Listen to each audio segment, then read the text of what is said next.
Halo semuanya, perkenalkan nama aku Nadia Permata Trianto. Aku mahasiswa semester 2 dari Politeknik Negeri Jakarta, program studi penerbitan jurnalistik.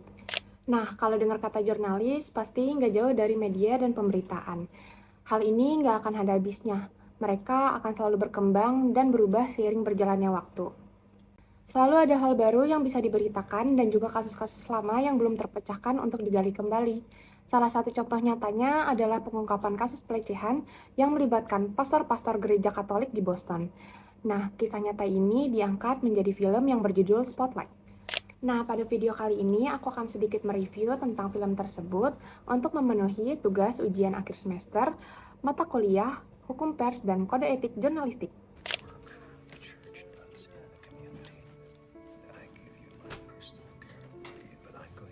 Spotlight merupakan film drama biografi kriminal Amerika Serikat tahun 2015 yang disutradarai oleh Tom McCarthy.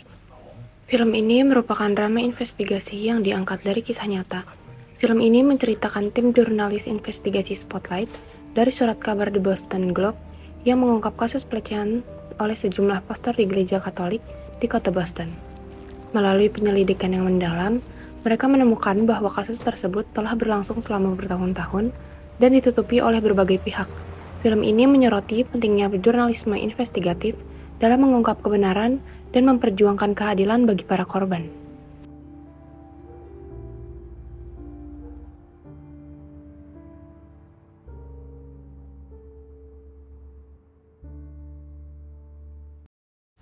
Tim Spotlight merupakan tim investigasi khusus dari The Boston Globe yang bertugas melakukan peliputan terhadap isu-isu penting. Di dalam film ini, tim tersebut terdiri dari 4 orang jurnalis. I'm gonna go get something to eat, and that'll give you an hour to decide whether you want to be on the right side of this or read about it like everybody else. Bye, Dan. Yang pertama ada Michael Resendez yang diperankan oleh Mark Ruffalo. You think Cahill has something? Ada juga Sasha Pfeffer yang diperankan oleh Rachel McAdams. Come on, Yeah, I really? heard that. They're leeching us. Well, Lalu ada Matt Carroll yang diperankan oleh Brian D.R.C. James. it feels thin. Oh, you got Kale to talk? Dan terakhir ada Walter Robbie yang diperankan oleh Michael Keaton sebagai pemimpin dari tim Spotlight. What I'm more focused on right now is finding a way to make this paper essential to its readers. Oh iya, di sini juga ada editor baru dari The Boston Globe yang saat itu meminta tim Spotlight untuk mengambil kasus ini. Namanya Martin Baron dan diperankan oleh Liv Schreiber. Nah, dalam film ini kita akan diajak untuk ngikutin kisah dari tim Spotlight dalam menginvestigasi dan mengungkap kasus pelecehan yang libatin pastor gereja Katolik dan gimana sistem dalam gereja yang ngebiarin dan ngabain masalah ini selama 3 dekade lamanya. Terus kita juga dapat melihat nih dari proses pencarian data, wawancara narasumber, penulisan berita, hingga pada akhirnya berita tersebut sampai ke publik pada 6 Januari 2002. Nah, ada banyak banget hal yang dapat digali dan dipelajari dari jurnalis-jurnalis Spotlight, salah satunya mengenai tanggung jawab jurnalis baik terhadap perusahaan, publik maupun diri sendiri. Film Spotlight juga menunjukkan penerapan kode etik jurnalistik yang kuat dalam proses investigasinya. Tim Spotlight dari The Boston Globe bekerja secara profesional dengan mengutamakan akurasi, verifikasi, fakta, dan keberimbangan informasi. Mereka nggak langsung mempublikasikan tuduhan yang diperoleh, melainkan melakukan penyelidikan mendalam, mewawancari berbagai narasumber, serta memeriksa dokumen-dokumen hukum untuk memastikan kebenaran informasi.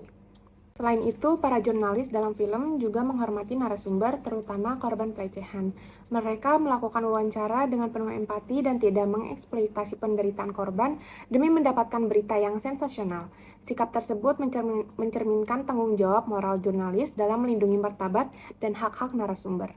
Film ini juga memperlihatkan independensi jurnalis dalam menjalankan tugasnya.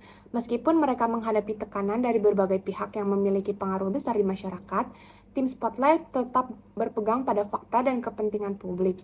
Dengan demikian, Spotlight menjadi contoh bagaimana kode etik jurnalis diterapkan untuk menghasilkan pemberitaan yang akurat, berimbang, dan bertanggung jawab.